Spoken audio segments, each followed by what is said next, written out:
Minsan siguro iniisip niyo kung nagbabasa ako ng comments, 'no? Ang mabilis sa sagot diyan, oo, yes.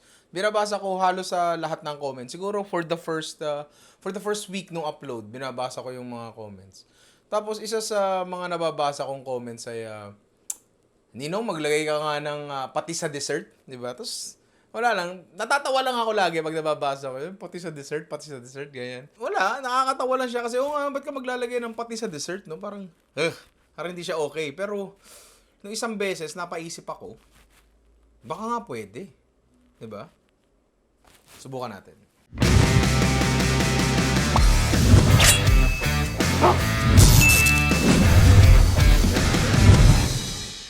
So dahil wala si Ian, dahil ngayon ay time check, 11:42, yan. So solo flight muna ako ngayon. Ako muna magse-setup ng lahat ng 'to. Mabilis lang 'to.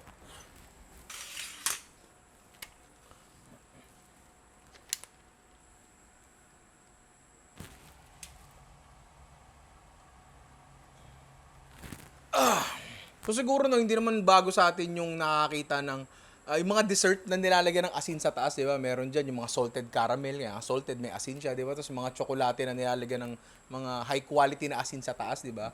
For taste and for texture. Siguro kaya nilalagay ito is para lumabas lalo yung lasa nung dessert na nilagyan ng asin, say chocolate man yan o caramel o kung ano man. Naisip ko tuloy, hindi ba't ang paggawa ng asin ay papakuluan mo yung tubig dagat hanggang mag-evaporate lahat ng liquid niya, ang matitira dun sa pinagkuluan mo is yung asin lang. Technically, ang tubig dagat at patis, parehas lang yung maalat na tubig. So theoretically, pwede tayong magpakulo ng patis. Ang maiiwan dun sa pakuluan natin ay yung asin tsaka yung protein content, kasi ang patis actually ay may mataas na protein content. Yun yung nagbibigay ng lasa sa kanya. So theoretically, makakakuha tayo ng asin na mayroong umami flavor. Hindi ko sure. Kaya tayo nandito ngayon para malaman natin. So, tara, gawin natin. Magpakulo tayo ng patis. So, yun nga. Magpapakulo tayo ng patis. Meron ako dito 1 litrong patis. Dito ko na lang papakita sa camera to. Yan, 1 litrong patis na lalagay natin dito sa ating maliit na lutuan. Make sure lang na medyo makapal yung lutuan nyo para, ano mo yun, since meron siyang protein content, maaari siyang masunog, di ba? And ayaw natin masunog yun kasi sayang naman, mukhang matagal kong hihintayin to di ba? Hintayin na lang nating kumulo. Nga pala, no, make sure lang din na ang gagamitin yung patis is tunay na patis, patis puro. Huwag kayong gagamit ng commercial na patis flavor kasi ano lang yun. Tubig lang yun na may asin tapos may timpla. Huwag ganun. Gamit tayo ng tunay na patis. Wala, hihintayin lang talaga natin to. Gano'ng katagal kaya to? Sakto, 12:00 na. So pag nagpapakulo kayo ng patis, huwag niyong gagayahin yung ginawa ko at iniwan ko. Yan tuloy, nag-boil over siya. Yan. Tsaka nga pala, no, pag nagpapakulo kayo ng patis, siguro inevitable na mag-aamoy patis talaga yung kusina nyo. Nagpapakulo ka ng patis eh. And warningan lang kita kung gusto mo subukan to. Ang pinakuluang patis ay hindi mabango. Di ba nga nag-overflow yung ano natin? Yung patis na pinakukuluan natin. Kung mapapansin nyo, ayan, nag-asin agad siya. Oh. Nag-asin agad siya. Kaso, hindi siya golden. Alam mo yun? Ina-expect ko na magiging golden siya si patis. Kulay gold. Pero tingnan na lang din natin mamaya. Okay, so after... Ano to? Anong oras ba tayo nagsimula? Halos isang oras na siguro. Magwa 1:30 na eh. Eto na siya. Ayan, kung makikita nyo, ayan oh, meron ng nabuong mga solid. And I guess asin yan, di ba? Pero hindi pa siya asin talaga kasi meron pang liquid na natitira, di ba?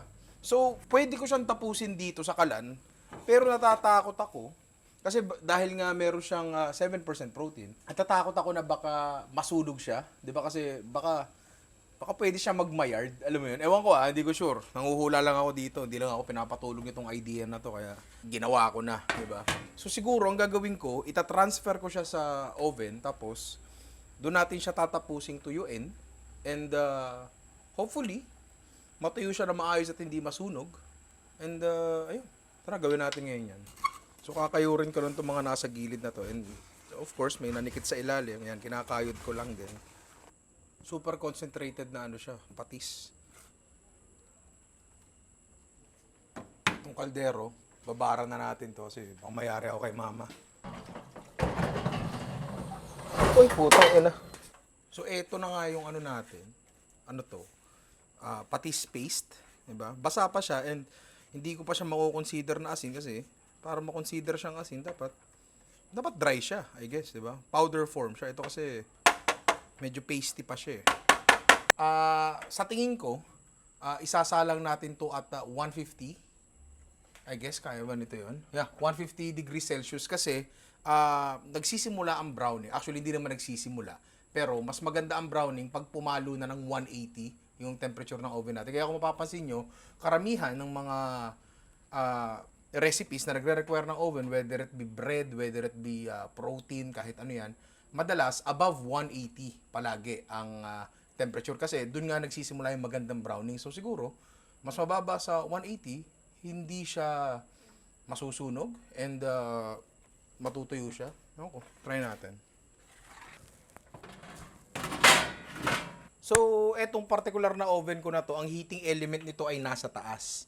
And nilayo ko siya doon, so nilagay ko siya, ito nga, sa pinakailalim yan, umiinit na siya kasi nga, ayaw nga nating magsimulang masunog yung patis salt natin. So, hindi ko alam kung gaano katagal to. And 1:30 AM na, so, ewan ko, bahala na. Alright, so time check tayo. It's 6:15 AM and palagay ko, okay na to. Kanina ko pa siya chine-check eh. And ewan ko, siguro naman, okay na to. Okay, so amoy patis siya.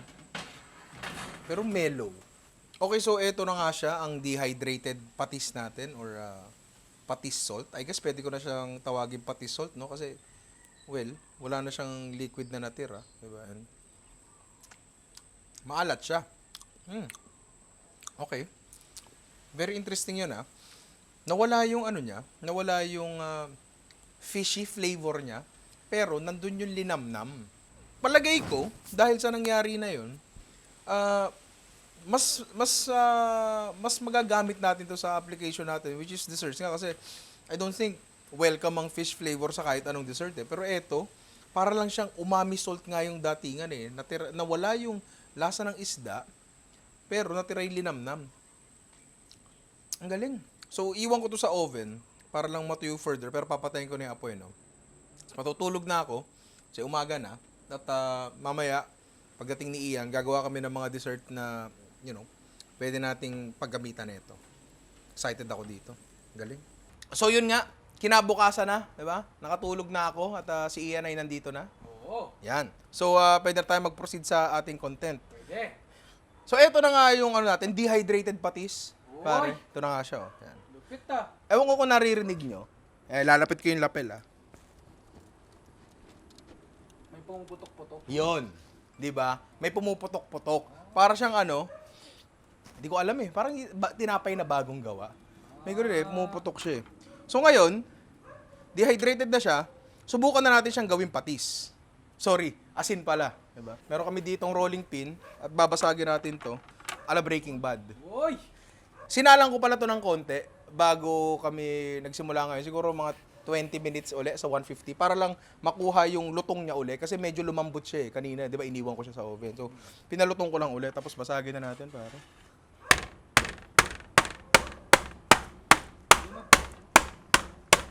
Itong gilid na to, medyo nag-brown siya.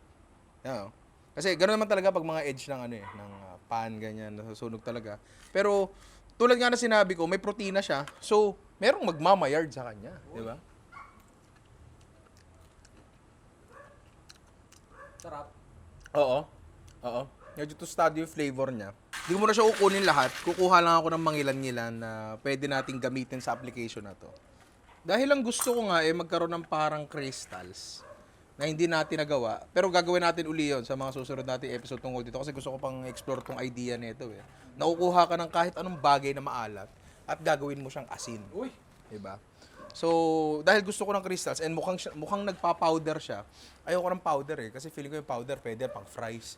Pero dessert application tayo, so dapat medyo granular siya ng konti. So, dikdikin natin to.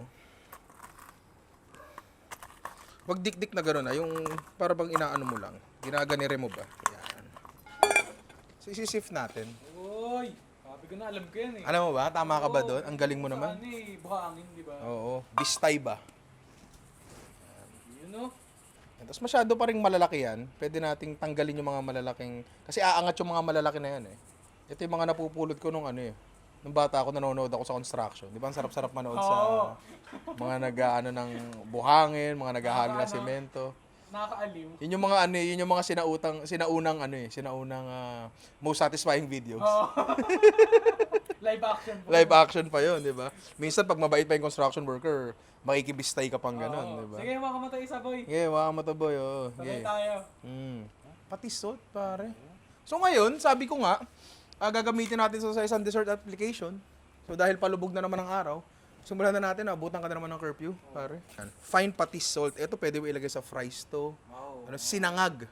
Ay, Pare. oo nga. Sinangag, napakasarap to. Tara. Dessert, ha? Dessert tayo. Hindi naman content yun eh. Para sa akin lang. Para sa'yo lang? Oo. Pag para sa'yo, ayoko.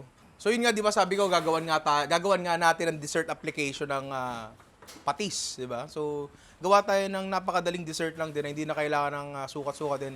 Madali lang din na mahanap ang ingredients. Gawa tayo ng bread pudding. Meron kami ditong halo-halong mga kung ano-anong tinapay, nilalangaw pa nga. Kung ano-anong tinapay na wala, nandyan lang. Lahat naman tayo, may na-stock na tinapay sa bahay, di ba? And yun. Pwede nga, kunyari, may tira kayong donuts. Pwede nyo gawin yan. Kahit anong tinapay talaga pwede. Meron kami ditong white bread na nasa ibaba. Parang wheat bread ata. Tapos ito, yung mga crusty na tinapay, pare. Diba yan? Oh. Pwede rin yan kahit anong tinapay talaga. So, tara, gawin na natin yun. So, ang unang-una natin kailangan gawin ay hiwain natin yung mga tinapay. Huwag naman sobrang lilit. Siguro mga 1 inch. Hindi kailangan maganda, hindi kailangan pantay-pantay. Kailangan lang hiwa siya. Siguraduhin nyo lang na walang amag, yung tinapay na gagamitin nyo. Kasi, ewan ko, kung makain ka ng amag, ako hindi eh. Ngayon hiwa-hiwa na siya, ang mga tinapay natin. Gusto ko muna i-discuss kung ano ba talaga ang idea sa likod ng bread pudding na yan. Yung yung bread pudding na yan, basically, ang gagawin mo lang talaga yan is babasahin mo yung tinapay. Ano ba naman yung buko? Babasahin mo yung tinapay, lalagyan mo ng itlog, at kapag naluto yung itlog na pinahigop mo dun sa tinapay, mabubuo siya. Yun lang yun. Yun lang talaga yun. So dahil doon, hindi mo kailangan ng kahit anong suka talaga.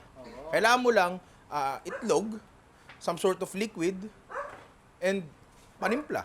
Yun lang. Asukal, asin. Yun na yun. Ganoon na kasimple yun. So simulan na natin. Meron ako ditong, gusto ko sana sabihin gatas, pero gata talaga yan. Gatang dilata, hindi kami nakabili ng gatas eh. Tapos medyo mahirap lumabas. Alam mo na, ayokong mabarangay. Lockdown uli. Pwede Diba? ba tanod ka? Yun nga, ha? Meron tayong gata dito. Kahit ano pwede mo actually gamitin. Gusto mo, tubig-tubig lang eh. Diba? Wala namang problema doon. Gusto mo, muha ka ng mga milk powder, tubigan mo. Walang problema doon. Kahit anong liquid. Itlog. Kasi, nabugok yung mga itlog namin dito. Bakit? Nagbaka kasi. Inisip mo ba yung baha? O, gago. Saan ba nakalagay ito doon sa blankan? So, di ko alam kung ilang itlog. Siguro 4. Okay na siguro yon. Kasi ayaw din naman natin ng itlog natin. I mean, yung pudding natin, maging scrambled egg sa may tinapay. Alam mo yun? Enough lang na mabuo siya. Okay na kaya to. Tapos kung ano mang matamis na element, meron kami ditong, pancake syrup, di ba? Pwedeng asukal lang, pero ito yung una ko nakita. Ang layo ng asukal, nasa taas pa eh. Ito, hawak ko na. Diba? Ito na lang. Tamad mo, boss? Tapos wag masyado marami. Sakto lang, para umangat lang ng konti yung tamis. Kasi may gagawin tayo mamaya para tumamis pa yan. Vanilla. Oo, lagyan natin konti. Lagyan na lang natin ng konting asin. Hindi pa ito yung ano natin yung patis salt natin. Normal na asin lang muna. Yan, konti lang. Medyo haluin lang natin ng konti. Mabasag lang yung pula. Tapos meron tayo dito melted butter na hindi ko na sinagad kasi hindi naman natin ilalahat to. Pero baka isagad ko rin, hindi ko alam eh. Make sure lang na hindi siya masyado mainit kasi baka maluto yung itlog mo. Hindi, lahat na natin. Bakit? Pag mainit, maluluto talaga itlog mo. Ba't natatawa ka?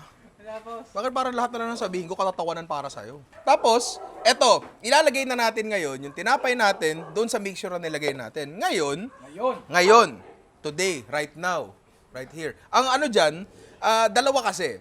Merong mga approaches sa bread pudding. Anak ng Luna naman. So yun nga, dalawa kasi ang schools of thought pagdating sa bread pudding. Yung iba, binababad talaga ng mabuti yung tinapay doon sa mixture para pag naluto siya, medyo custardy ng konti. Yung iba naman, binubuhos lang talaga yung tinapay, yung mixture doon sa tinapay habang nasa dish, nandito siya. Saan yun siya lulutuin, 'di ba? Ngayon, hindi ko sure kung anong gagawin natin. Hindi ko talaga alam. So, ewan ko, bahala na lang siguro. 'Di ba? Lagay na natin 'yan diyan. Ay. Buhos lang natin 'yan diyan.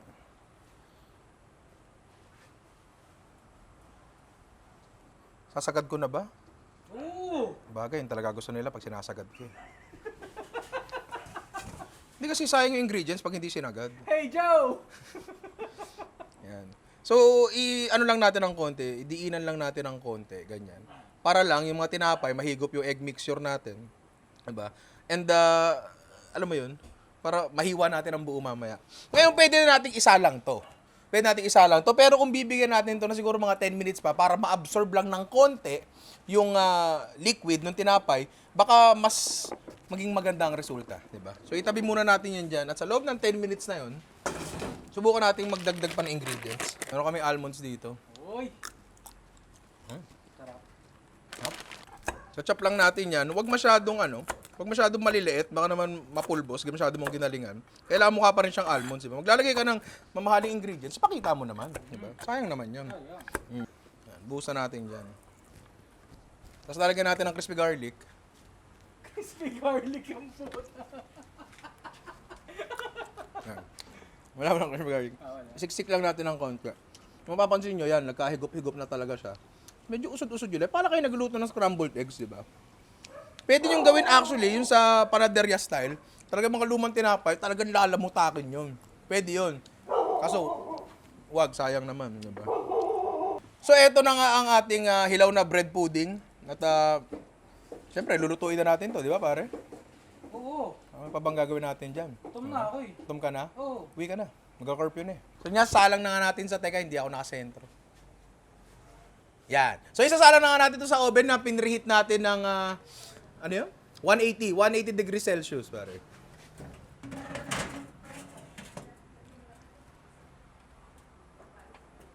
Yan. At lulutuin natin to ng, hindi ko alam eh. Check nyo na lang pag hindi nabasa yung itlog, siguro 20 minutes? Ewan ko. Check na lang natin. Anong oras na ba? 6:10. Sige, check natin maya-maya mga 6:30. Okay, so habang nakasala nga ang bread pudding natin sa ating oven, mainit pala yun, gagawa muna tayo ng sauce. Gagawa tayo ng caramel. Ayan na. After 11 tries, buong magdamag.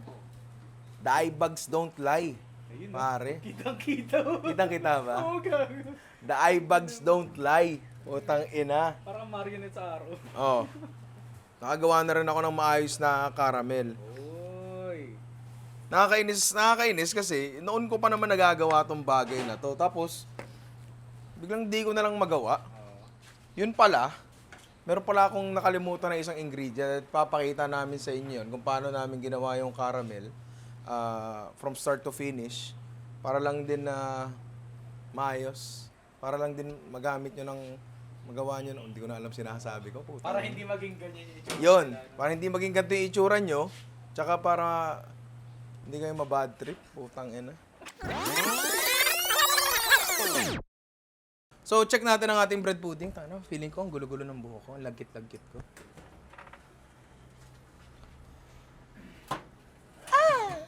I mean, mostly set. Ayun, kung makikita mo dito, para ayun, humihiwalay na siya. Mostly set na siya. And I think luto na siya. I think, maybe I don't know, I'm not sure sana, di ba? Pero pa natin ng konti, siguro 10 minutes. Uy, Uy. pare, di ba? Ay! Naalala ko noon, Enchanted Kingdom kami. Oh. Natakot lang ako. Lagay natin sa lamesa para makita natin na maayos. Ako? Thank you, naligo ako. So, ito na ang ating bread pudding. Kung makikita nyo, umalsa siya ng konti. Maya-maya ng konti, kapag to lumamig, iimpis yan. At, tingnan natin, ayan kung naninikit ba siya sa gilid. may browning siya sa gilid and that's good, that's fine, that's normal, that's very nice. Siguro pag naglagay ka ng tinapay na may amag dito, di na makahalata eh. Siguro lang. So okay na to, palagay ko ang ating caramel, okay na rin. Diba? Okay, so yun nga. Dapat sobrang simple lang ng caramel, di ba? Sinunog na asukal at cream. Yun lang dapat siya. Ang kaso, yun nga, nagkakaproblema tayo sa crystallization. Kung natry nyo lang gumawa ng caramel, tapos nagkaroon ng, ano ba yun, naging grainy siya, parang mabuhangin. Yun yung crystallization yun. So, kanina pa ako try ng try. Sabi ko nga kanina, naka-11 ata akong try. Kaya medyo patanghali na, 11:10. At gising pa ako. Oo. Si Ian, buo tulog niyan. Oo. Sana all. Diba? Pero okay lang, linggo naman, makapagpahinga naman tayo. Pero yun nga, ano yun? Ano yung tunog na yun? Ating bangan yun. Okay. Natataranta na ako sa mga bagay na hindi naman dapat ikataranta. Pero yun nga, so, yun. Simulan uli natin from the top. Eto na lang yung panoorin nyo. Hindi naman siguro ilalagay ni Jerome yung sumablay na procedure. Siyempre, magsisimula pa rin tayo sa asukal. Depende na sa inyo gaano karami. Wala naman strict na sukat to. Siguro around kalahating kilo. Siguro, less than. Parang hindi ka masaya. Masaya ako. May upload tayo eh. Lupit talaga ng mata mo. Gago. Tapos tubig. Ang tubig na ilalagay natin, wala rin masyado sukat. Pero ang importante, mabasa lahat nung asukal. Diba? Kasi yan ang tutulong para mag-ano siya, matunaw ba? Diba? Baka kasi mamaya pag walang tubig, pwedeng nagka-caramelize na yung ilalim, tapos yung taas, sunog pa. Kailangan natin ng some form of acid. Ito yung bigla kong naalala sa tulong ni Google. Oy. Hindi ko pwede sabihin naalala ko lang. Naalala ko kasi siya kasi nakita ko sa Google. Tapos puta ko nga pala, naglalagay nga pala ako dati nun. Diba? Cream of tartar. Kasi ang kailangan nga natin hindi mag-caramelize ang mga bagay. Mag-caramelize. Puta, di ko na alam sinasabi ko. Kailangan nga natin hindi mag-crystallize yung mga bagay-bagay. So kailangan natin ng mga tulong ba para hindi mangyari yun. At isa doon ay acid. So cream of tartar. Sana masyado sukat. Pero half teaspoon ba yun? Di ko alam. Pwede na yan.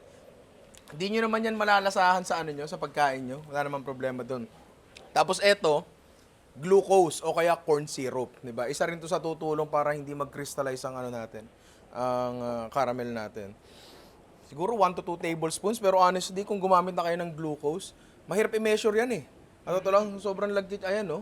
Sobrang lagkit niya, pwede habulin yan eh. Oh, 'di ba? Tingnan mo. Oh. Hindi, seryoso. Oh. Pwede mo siyang habulin uli, oh. Ayun na nga, kumalat na nga, laro pa more. Dairy Queen ho. Sarap ba yan? Purong asukal dyan. Kawawa blood sugar ko dyan. Kaya nga maglalagay tayo dito. Siguro around 1 to 2 tablespoons. Kaya mag-alala, asukal pa rin naman yan.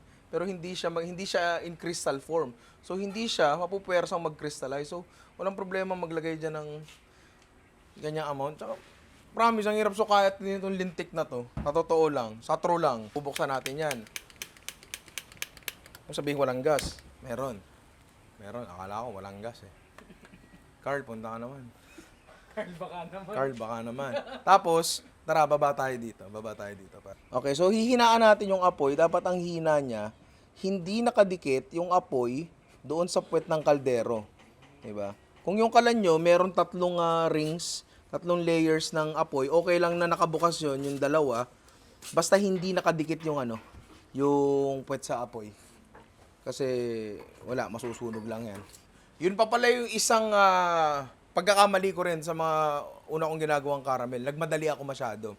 Kasi akala ko, pag nakuha ko na yung kulay na hinahanap ko, alam mo yun, tapos lalagyan ko ng cream, okay na.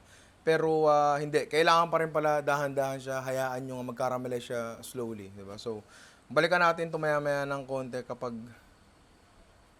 kumukulo na kasi matagal yan kasi mahina eh. Parang ako. So dito, kung makikita nyo, medyo nagsisimmer na nga ang ano natin. Ang tawag mo dyan? Caramel. Hindi pa siya caramel. Asukal. Tunaw na siya. Nakikita nyo yung mga bumubula na yan, yung malaking bula na yan. Tapos umaakit siya sa pader, di ba? Yung mga bula na yan, kita nyo may naiiwan siyang parang marks. Diba? Yung mga asukal na yan, yung mga bula na yan, tubig pa rin yan na may asukal. So, ang mangyayari sa mga yan, yung mga bumubula na yan, tubig pa rin yan na may asukal. So, ang mangyayari, aangat siya dun sa gilid at since in contact siya dun sa bakal mismo, mas mabilis siya mawawala ng tubig and mag-form siya ng crystal agad na asukal. So, maaaring dun mag-form ng crystals kasi pag may isang crystal na nag-form, magdidire-diretso na yan. Magdidikit-dikit na yan, di ba? So, ang kailangan natin gawin dyan, meron tayo ditong bowl na may tubig, tsaka pastry brush. Kailangan natin gawin dyan, iyan, paki-close up naman. Actually, hindi na. Dito lang tayo sa camera to. Tutok mo na lang yan sa gwapo kong mukha. Babasahin lang natin ng konti yung pastry brush natin. Tapos, pupunasan natin to. Yan. Kailangan hindi nyo isasawsaw yung brush doon mismo sa dito sa asukal. Kasi kahit anong agitation ng ibigay natin yan, magsisimula na siya mag-form ng crystals. Ang ginagawa natin dito is, etong tubig, papaslide natin ng konti dito sa pader in the hopes na bumaba siya and ma-dissolve yung asukal na yun and hindi siya mag-form ng crystals. Sa ngayon naman, okay lang yan, wala pa namang crystals. Pero mamaya, maaaring mag-form ng crystals yan and doon natin gagawa ng paraan. Kung sakali, gawin natin. Pinakita ko na lang din ngayon kasi minsan naman di nag-form ng crystals yung gilid di ba? So kapag medyo ganito na yung kulay niya, ayan, kung papansin nyo, talagang nag-darken na yung kulay niya, nag-caramelize na talaga. Magdi-decide kayo kung okay na ba sa inyo yan. Depende kasi sa lasang gusto nyo. Gusto nyo medyo mas deep yung flavor ng konti o mas ng konti, mas on the sweeter side lang, di ba? Kasi pagka lumalalim ang caramel, medyo nababawasan yung tamis niya, di ba? So, kayo na bahala doon. Experiment na lang kayo. Pero for me, tingin ko okay na to. Kung kailangan natin gawin, patayin natin yung apoy. Pagkapatay ng apoy, magbubuhos na tayo ng siguro around 250 ml ng cream at magbo-boil over yan. Hindi naman siya magbo-boil over pero kukuluyan na ganyan. Yan. Medyo mausok yan, medyo delikado yan. Kaya importante na mataas yung kaldero natin. Basta haluin lang natin. Ingat lang sa usok. Sobrang Sa init singaw. niyan. Mainit yan. Pag kayo napaso niyan, hindi yan nakakatuwa, promise. Hindi yan basta paso lang ng mantika. Hindi ganun yan, Kung men. napasukan ng ganyan Maraming beses na. Importante patay ang apoy, At least ngayon, patay ang apoy. Kapag okay na sa inyo yan, pwede natin lagyan ng butter. Saan yung butter? Okay ng butter, siguro mga ganyan. Baka nga marami pa yan Pwede na, pero pwede na yan. Yan. Lagyan natin dyan kahit malamig, tapos slowly incorporate natin sa kanya. From here, kahit hindi pa lusaw yung butter, pwede nyo actually buksan yung kalan. Huwag lang masyadong malakas. Yan. Pwede natin patayin yung apoy. Check natin yung lapot niya. Yun. Diba? Yummers. Yummers yan. Buhos ko sa'yo yan. Pahid sa leeg. Pakay ko sa leg mo yan. Yun nga. So, ang gagawin na lang natin dito is palalamigin natin ng konti para lang mas madali siyang mas maganda siyang ibuhos, di ba? Para medyo mas malapot siya ng konti. Tapos, yun! Plating na tayo. Hindi mo na. Hindi mo. Ayusin pa natin yung files, tapos may send pa tayo dun sa nag-text sa'yo. Shot pa. Wala na. Wala. Mahabag ka naman. Mabag ka naman. Pwede rin siyang itapat sa electric fan para mabilis lumamig. Pero good idea rin na ilipat siya sa ibang lalagyan kasi yung lalagyan na yan, mainit yan. Diba? Bakal yan, diba? So, yun. Basta palamigin nyo siya. Huwag nyo agad ipapasok sa rep kasi baka masira rep nyo. So, ito na nga ang ating bread pudding. Kung mapapansin nyo, medyo nag-iba ng konti yung itsura niya. Konti lang naman kasi nga, kahapon pa kasi gawa yan. Kagabi. So, yun. Huwain na natin to. Tayo sa bandang gitna kasi gahama na kuya. Hindi gahama yun. Sira ulong kuya yung ganun Uy.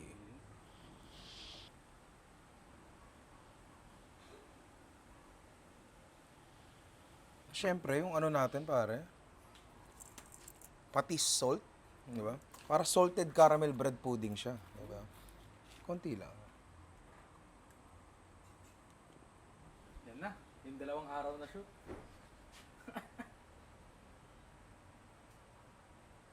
Sa lasa pa rin magkakatalo yan.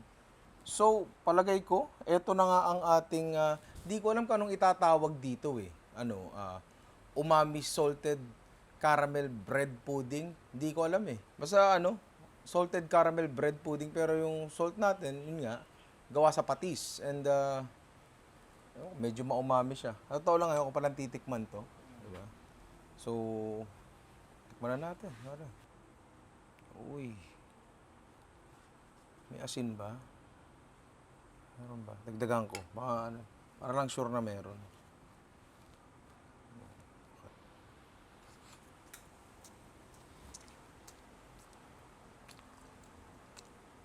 Sa pa, nalunok ko ata agad yung Hindi, ayun. Ayun. Oh, naramdaman ko na bigla. Bigla siyang nalusaw. Ang tago sa likod ng bunganga ko. Bread pudding tsaka caramel, palagi namang masarap yun, di ba? Tapos lalagyan mo ng asin sa taas, masasarap siya kasi mas aangat yung mas aangat yung lasa ng caramel and mabibigyan siya ng balance, di ba? Tapos pag dinagdagan natin itong umami salt na to, itong patis salt na to, di ko alam kung ano talaga tatawag eh. Siguro yun na lang. Parang mas nabigyan siya ng mas ibang dimension, siguro. Hindi ko alam paano i-describe eh. Kasi honestly, tulad nga na sinabi ko kanina, nawala na yung yung lasa nung patis, pare. Nawala na yung lasa ng patis masyado eh. Ang nanatili na lang yung linamnam. Gets mo? Oo. Parang ganun. Ang hirap ipaliwanag eh. Ang point naman ng video na to is patunayan natin kung kaya nga ba natin gumawa ng asin gamit ang patis. Diba? And, yeah. Kaya natin. Kaya natin gawin yon. Nga lang, gusto ko lang i-note. Pakita natin dito, yan. Lapit ka dito. Yan. Yan. Hindi yan crystals, ha? Hindi yan yung parang crystal ng asin, parang mga diamanting maliliit. Hindi. This is more like granules. Para siyang granules, no? And mahina siya sa humidity. Humid pa naman sa Pilipinas, di ba? So, anong nangyayari? May naiwan ako ditong maliit na portion nung natin, umami salt natin. Nagtubig siya, hinigop niya yung yung humidity, tapos nagtubig uli siya. So, I guess, hindi pa to masyadong okay, di ba? Tulad nga na sinabi ko rin nakaraan, hindi pa final yung crystallization na ginawa ko kasi hindi pala ganun kasimple yun. May mahabang proseso pa pala yun, no? Pero, again, to answer the question, kung kaya ba natin gumawa ng patis gamit ang kaya ba natin gumawa ng asin gamit ang patis? Yes. Di ba pare? Ito, kitang-kita natin, no? Tsaka ang daming application nito. Kung kaya kong gumawa ng asin mula sa patis, kaya ko kayang gumawa pa ng asin gamit ang ibang maalat na liquid? Or liquid na tubig na inalatan ko tapos tinimplahan ko para siyang magiging flavored salt? Kaya ba yon? Posible ba yon? Siguro pwede nating pwede nating explore yon, no? Pero sa ngayon, nasagot naman natin ang tanong. Kaya nating gumawa ng asin mula sa patis. So, siguro try nyo. Tapos, comment nyo sa baba kung ano yung mga tingin nyo application na pwede paggamitan ito. Diba? Hindi ko lang sure kung pwede sa sa tequila, body shot. Diba? Hindi ko lang sure, pero ako kasi maalat na talaga ako eh. Hindi na kailangan ng asin-asin.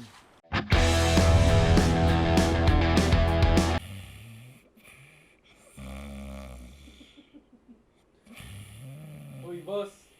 Boss. Makit ka na sa taas doon na matulog.